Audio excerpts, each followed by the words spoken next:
नमस्ते दोस्तों, welcome back to our channel. आज हम 2014 की एक हैकिंग थीम पर आधारित हैकर नाम की मूवी को एक्सप्लेन करेंगे। यह मूवी ऐसे एक लड़के के बारे में है जो हैकिंग की दुनिया में डार्क वेब से ऐसी ऐसी चीजें सीखता है जिसका इस्तेमाल कर वह लाखों करोड़ों कमाता है। इस मूवी की एंडिंग काफी मजेदार और सस्पेंस से भरा है जो आप लोगों को जरूर पसंद आएगा, लेकिन उसके लिए आपको वीडियो आखिर तक देखना होगा। और अगर आप नए हैं तो चैनल को सब्सक्राइब, वीडियो पर कमेंट और वीडियो को शेयर जरूर कीजिएगा। तो दोस्तों, कहानी की शुरुआत होती है 3 लोगों की एक यूक्रेनियन फैमिली को दिखाते हुए, जिनमें हम एक छोटे बच्चे एलेक्स, उसकी मॉम और उसके डैड को देखते हैं। और ये फैमिली अभी हाल ही में यूक्रेन से कनाडा शिफ्ट हुई थी, लेकिन उनकी फाइनेंशियल कंडीशन कुछ ठीक नहीं होती और ना ही उनके पास इतने पैसे होते हैं कि वो सिटी में रह सके। इसलिए ये लोग ओंटारियो चले जाते हैं, जहां इन्हें घर तो मिल जाता है, पर इस घर का लोन चुकाना एलेक्स के पेरेंट्स के लिए काफी मुश्किल साबित होता है। जबकि एलेक्स, जो यूक्रेन में अपने दोस्तों के साथ खूब एंजॉय करता था, वो ओंटारियो आने के बाद काफी अकेला महसूस करता है। इसलिए वो अपना ज्यादातर वक्त अपने मॉम के कंप्यूटर में गेम खेलकर बिताता है और अनजान लोगों से इंटरनेट पर बातचीत करने लगता है। उसका पूरा दिन अब इसी तरह गुजरता था और कुछ वक्त बाद हम देखते हैं कि छोटा सा एलेक्स अब थोड़ा बड़ा हो चुका है, जो स्टीव जॉब्स और बिल गेट्स की तरह बनना चाहता था। इधर उसकी मॉम को अब बैंक में जॉब मिल गई थी, लेकिन इस जॉब से जितने भी पैसे आते थे वो घर के लोन को चुकाने में खर्च हो जाते थे। खैर, अब एलेक्स भी अपने घर के हालातों से अच्छी तरह वाकिफ था, इसलिए वो स्कूल की फीस भरने के लिए अब इंटरनेट पर कुछ ऐसी साइट्स के बारे में सर्च करता है जिनसे पैसे कमाए जा सके। कुछ देर तक सर्च करने के बाद उसे कुछ ऐसे ऑनलाइन साइट्स मिल जाती है जिन पर काम करके वो पैसे कमा सकता है।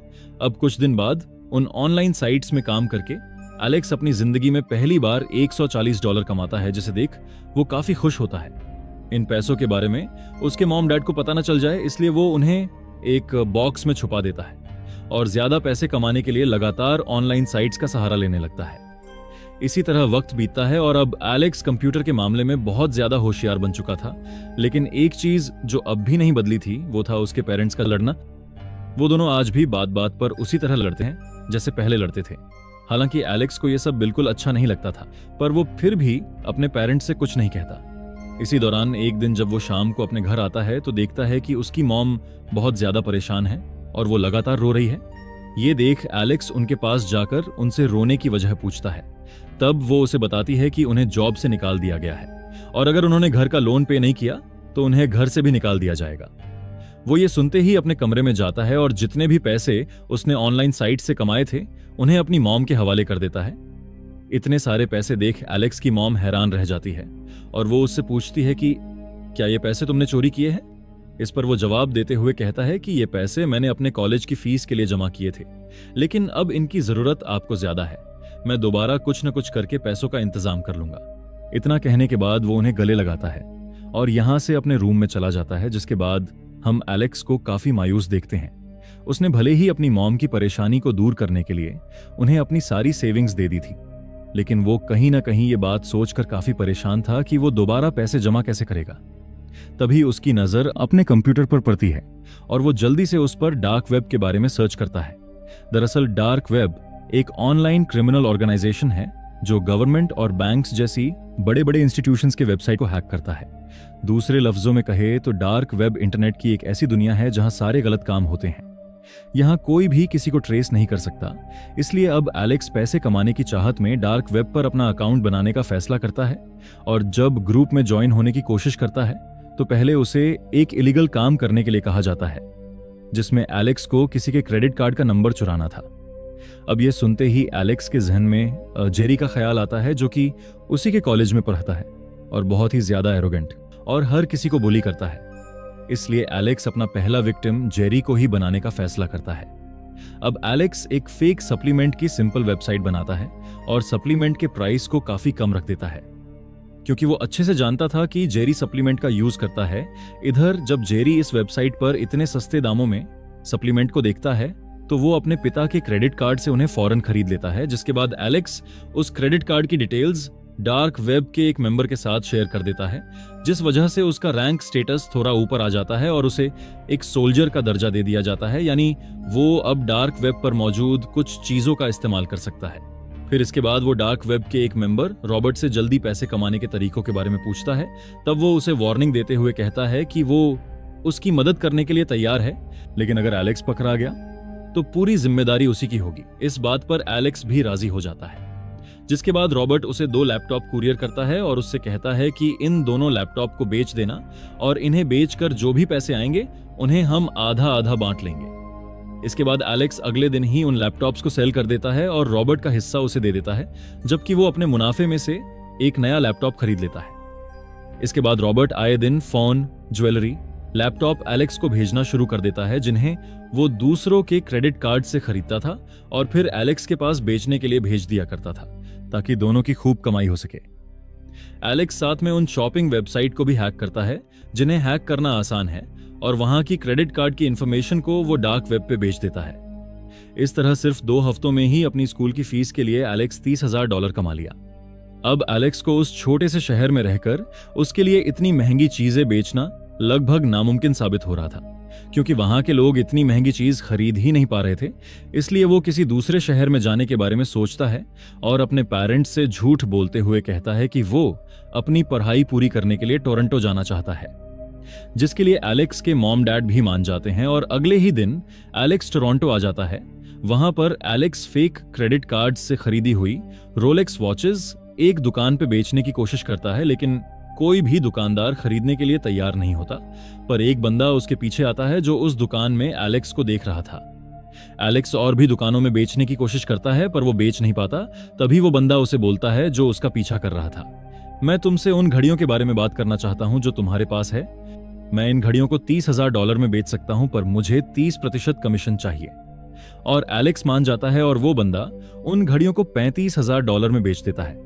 और इस बंदे का नाम होता है साय। उसका बहुत से लोगों के साथ कॉन्टैक्ट्स होते हैं, इसलिए एलेक्स साये के साथ काम करना शुरू कर देता है।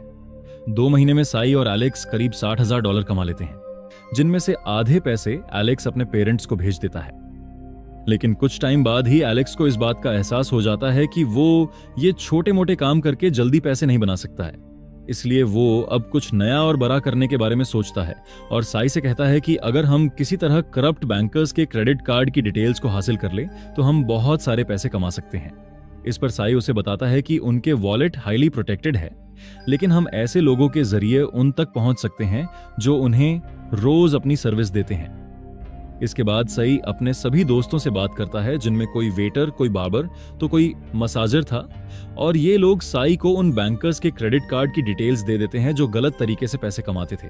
जैसे ही एलेक्स के पास कार्ड की डिटेल्स आती है, वो उसका इस्तेमाल कर खुद तो पैसे कमाता ही है, साथ ही साई को भी उसका हिस्सा दे देता है। इसी दौरान साई की एक दोस्त उसे एक बहुत बड़े बिजनेसमैन का इन्फिनिटी कार्ड भी देती है, जिसे देख एलेक्स कहता है कि हम इस कार्ड से पैसे नहीं निकाल सकते क्योंकि ये बहुत ही खतरनाक हो सकता है। लेकिन साई उसे बताता है कि इस आदमी के पास इतने पैसे हैं कि अगर हम उसके अकाउंट से $30,000 भी चुरा लें तो उसे कोई फर्क नहीं पड़ेगा और हम सिर्फ एक बार ही इस कार्ड का यूज करेंगे। यह सुन एलेक्स भी उसकी बात मान जाता है और एटीएम मशीन से $30,000 निकाल लेता है। अब एक दिन एलेक्स डार्क वेब पर बैंक की लिस्ट देख रहा होता है जिनके सिस्टम में कमियां हैं, और उसमें उस बैंक का भी नाम होता है जिसने उसकी मॉम को जॉब से निकाला था और जहां पे उनके घर का लोन चल रहा था। एलेक्स उस बैंक से हमेशा से बदला लेना चाहता था। वो साई से हेल्प मांगता है उस बैंक के सिस्टम को खराब करने के लिए, कुछ ऐसा जिससे उनका सिस्टम हफ्तों तक बंद रहे। साई पूछता है, पर इससे हम पैसे कैसे कमाएंगे? तब एलेक्स कहता है, हर बात पैसे की नहीं होती, ये काम थोड़ा पर्सनल है। वो बैंक में एक कस्टमर बनकर जाता है और फिर पैन का होल्डर नीचे गिरा देता है ताकि वो यूएसबी ड्राइव सीपीयू में लगा सके। वो एम्प्लॉई एलेक्स का अकाउंट बना ही रही होती है। उसके सिस्टम पर Windows popup bar bar open and close होने लगे एलेक्स के पेन ड्राइव के कारण। एलेक्स उस एम्प्लॉई को कहता है कि वैसे भी लंच टाइम होने वाला है तो मैं अभी जाता हूं और थोड़ी देर के बाद वापस आऊंगा। वो जल्दी से वहां से निकलने की कोशिश करता है, तभी उसे सिक्योरिटी गार्ड रोक लेते हैं और अपने साथ ले जाते हैं। अब एलेक्स एक कॉन्फ्रेंस रूम में होते हैं, तभी वहां पर बैंक के सिक्योरिटी हेड क्रिस आता है। वो एलेक्स से पेन ड्राइव के बारे में पूछता है, लेकिन एलेक्स उसे कोई जवाब नहीं देता। क्रिस एलेक्स को अरेस्ट करवाने के लिए अब पुलिस को बुलाने का फैसला करता है। तब एलेक्स उसे ऐसा करने से मना करता है और सच्चाई बताते हुए क्रिस से कहता है कि वो यहां चोरी करने के लिए नहीं आया था, बल्कि ये सिर्फ एक प्रैंक था। फिर वो क्रिस को बताता है कि तुम्हारे सिक्योरिटी सिस्टम में बहुत कमियां हैं और तुम्हारा फायरवॉल भी बहुत पुराना है। जो सॉफ्टवेयर मैंने बनाया था उसने आराम से तुम्हारे सिस्टम को करप्ट कर दिया। और ये सुनने में भी अच्छा नहीं लगेगा कि एक 18 साल के लड़के ने तुम्हारी बैंक की सिक्योरिटी तोड़कर सारी इंफॉर्मेशन चुरा ली। इससे बैंक का नाम खराब हो सकता है। एलेक्स ये भी कहता है कि मैं फ्री में तुम्हारी सिक्योरिटी सिस्टम अपग्रेड कर दूंगा ताकि फ्यूचर में कभी कोई इसे हैक ना कर पाए, और बदले में तुम्हें हमें यहां से जाने देना होगा। और क्रिस एलेक्स की बात मान जाता है और उसे और साई को वहां से जाने देता है। लेकिन पता नहीं कैसे डार्क वेब पर यह खबर फैल जाती है कि एलेक्स ने आज बैंक के सिस्टम को हैक करने की कोशिश की थी। उसके इस काम की वजह से एक तरफ जहां डार्क वेब के सभी मेंबर एलेक्स से काफी खुश होते हैं, तो वही दूसरी तरफ डार्क वेब का हेड जेड भी एलेक्स से काफी इंप्रेस हो जाता है और वो उसे मैसेज सेंड कर एलेक्स के काम की तारीफ करता है। एलेक्स जब जेड का नोटिफिकेशन देखता है तो बहुत खुश होता है, क्योंकि जेड डार्क वेब की दुनिया का सबसे बड़ा हैकर था। इसके बाद अगली सुबह एलेक्स साई को भी इसके बारे में बताता है और उसे जेड का मैसेज दिखा ही रहा होता है कि तभी उनकी नजर एक और मैसेज पर पड़ती है, जो कि कीरा नाम की एक लड़की ने किया था और ये भी डार्क वेब की दुनिया से जुड़ी हुई थी। वो एलेक्स को मिलने के लिए बुलाती है, जहां एलेक्स उसे अपने साथ काम करने का ऑफर देता है, जिसके लिए कीरा भी मान जाती है और तीनों एक साथ मिलकर काम करना शुरू कर देते हैं। इसी दौरान कीरा इन दोनों को एक ऐसी मशीन भी दिखाती है जिसके जरिए डुप्लीकेट क्रेडिट कार्ड प्रिंट किए जा सकते थे। अब ये तीनों अपने पुराने मेंबर्स से अमीर लोगों के क्रेडिट कार्ड की इंफॉर्मेशन निकलवाते हैं और उसी कार्ड का डुप्लीकेट कार्ड बनाकर उसके जरिए महंगी महंगी गाड़ियां और खूब सारी ज्वेलरी खरीदते हैं, जिन्हें कीरा जल्दी से सेल कर देती है और इस तरह ये तीनों काफी सारे पैसे कमाने लगते हैं।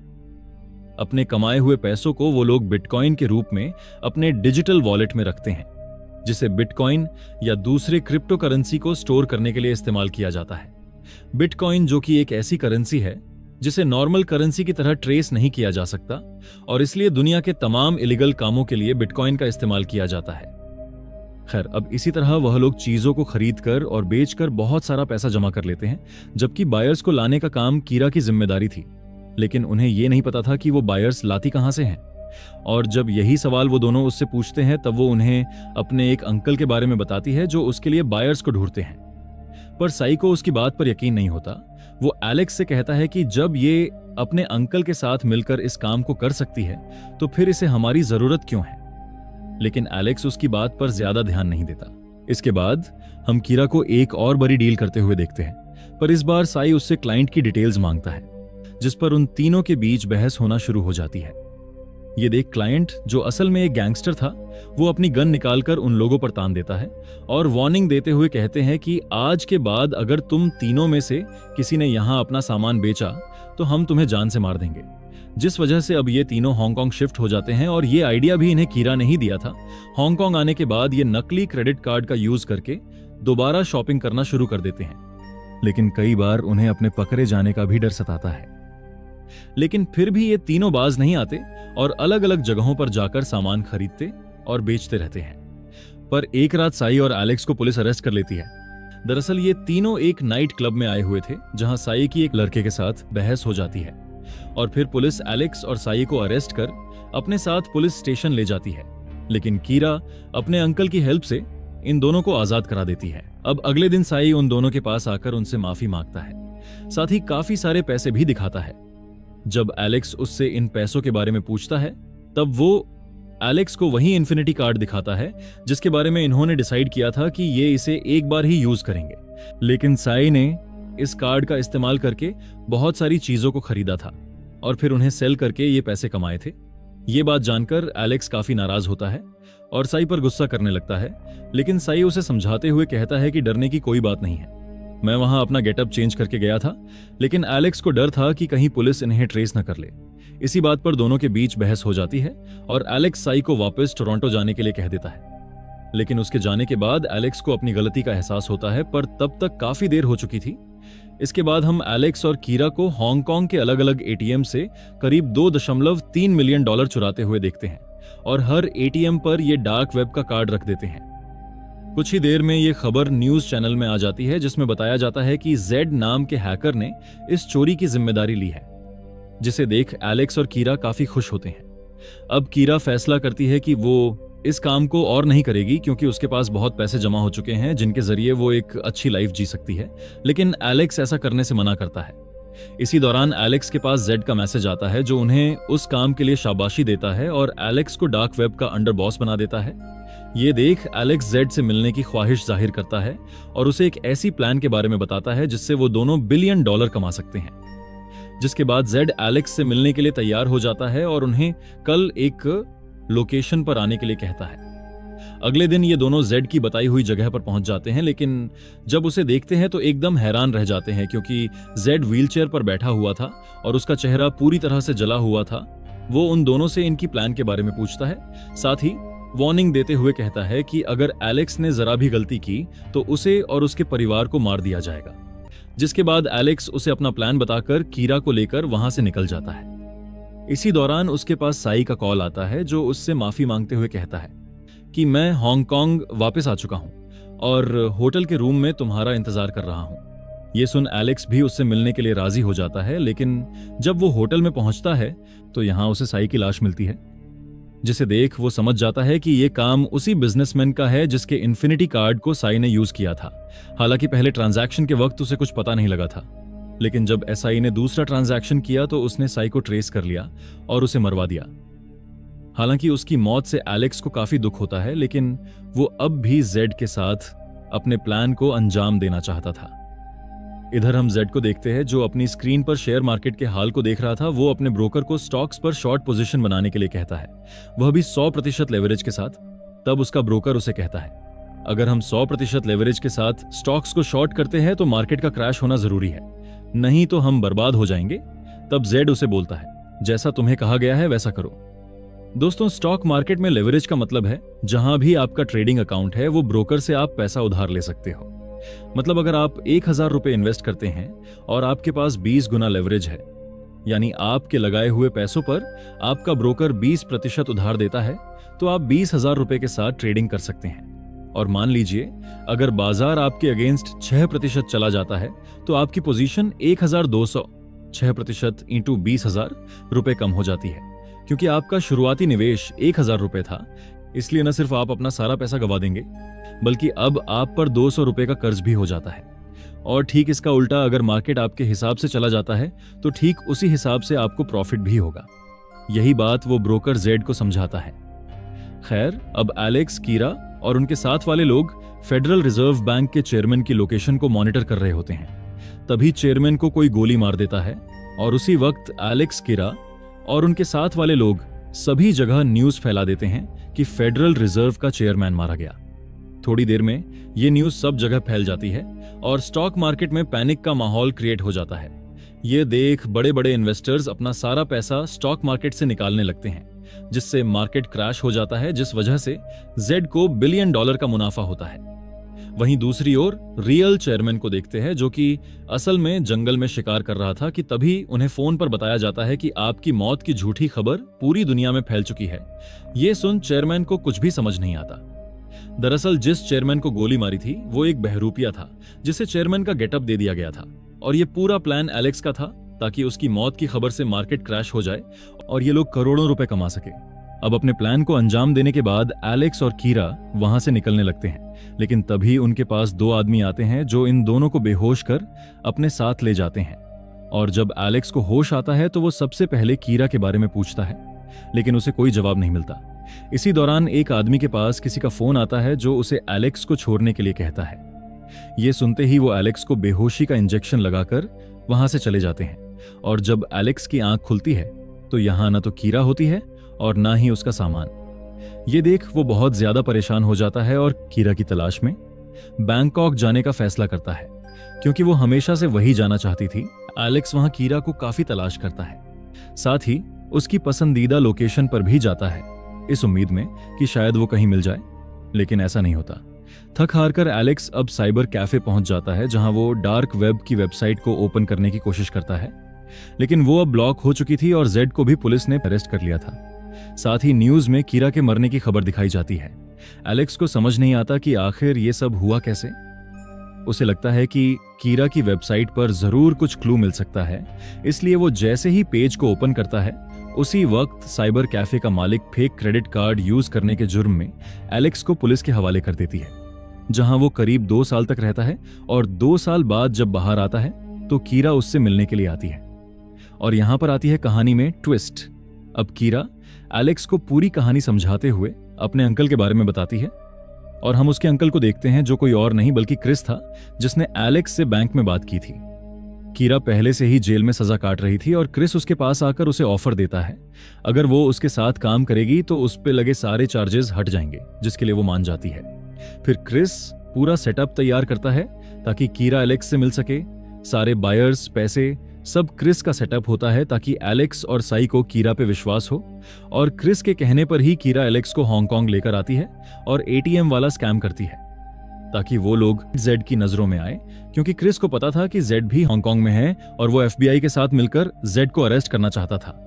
क्रिस को कोई प्रूफ चाहिए था जिसे वो जेड से कनेक्ट करके उसे पकड़ सके, क्योंकि जेड स्टॉक मार्केट को क्रैश करने के लिए उस पर पैसे लगाए थे। इसलिए वो लोग मार्केट क्रैश का जिम्मेदार जेड को ठहराते हुए उसे अरेस्ट कर लेता है। कीरा एलेक्स से प्यार करने लगी थी, इसलिए कीरा ने क्रिस से कहा था कि एलेक्स को कुछ नहीं होना चाहिए और क्रिस भी मान जाता है। अब एलेक्स कीरा से कहता है कि तुमने मुझसे झूठ क्यों बोला। इस पर वो उसे बताती है कि उसने कई बार एलेक्स को सच बताने की कोशिश की लेकिन बता नहीं पाई। अब वो एलेक्स से उसे उसका असली पासपोर्ट देकर घर साथ चलने के लिए कहती है और फिर दोनों वहां से एक साथ चले जाते हैं। और इसी के साथ हमारी आज की मूवी यहीं पर समाप्त होती है। जुड़े रहने के लिए धन्यवाद। अगर आपको वीडियो अच्छी लगी हो तो लाइक, शेयर और नए हैं तो सब्सक्राइब करना ना भूले। मिलते हैं अगली बार और एक रोमांचक कहानी के साथ।